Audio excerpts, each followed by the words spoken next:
Hello, Kitti Caboodle here, and I'm here in the beautiful Lafcadio Hearn Gardens in Tramore in County Waterford. It's the 31st of October, it's Halloween, and for my spooky tale, I've chosen one of Lafcadio Hearn's stories from his adopted homeland of Japan. And here it is, and it is called the Goblin Spider. Now, one or two things to tell you before I start. There's some strange words to me here. There's an instrument called the samisen, and I'm told that the samisen is like a three-stringed instrument, a bit like a banjo that you would play with a plectrum.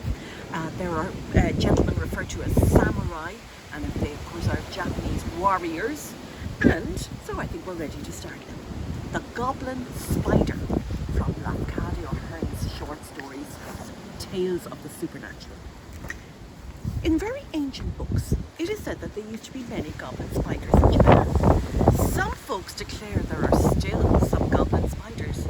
During the daytime, they just look like ordinary spiders, but very late at night, when everybody is asleep and there is no sound, they become very, very big, and they do awful things. Now, goblin spiders also are supposed to have the magical power of taking human shape, so as to deceive people. And there is a famous Japanese story about such spider. There was once in some lonely part of the country a haunted temple. No one could live in the building because of the goblins that had taken possession of it. Many brave samurai went to the place at various times for the purpose of killing the goblins, but they were never heard of again after they had entered the temple. At last, one who was famous for his courage and his prudence went to the temple to watch during the night, and he said to those who accompanied him there, "If in the morning I am still alive, I shall drum upon the drum of the temple." And then he was left alone to watch by the light of a lamp. As night advanced, he crouched down under the altar, which supported a dusty image of Buddha, and he saw nothing strange, or he heard nothing until after midnight. Then there came a goblin, having but half a body and one eye, and he said, "Hito kusai," which means, "There is the smell of a man." But the samurai did not move, and the goblin went away.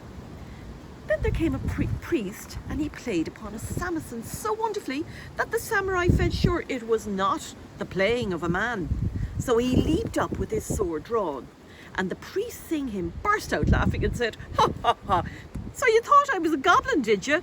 Oh no, I'm only the priest of this temple, but I have to play to keep off the goblins. Doesn't this samisen sound very well? Would you like to play it a little bit?"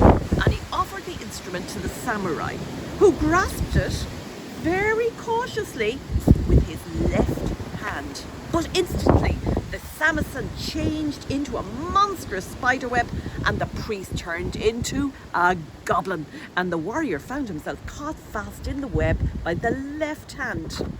He struggled bravely and struck at the spider with his sword and wounded it, but he soon became entangled still more in the net and could not move. However, the wounded spider crawled away, and the sun rose.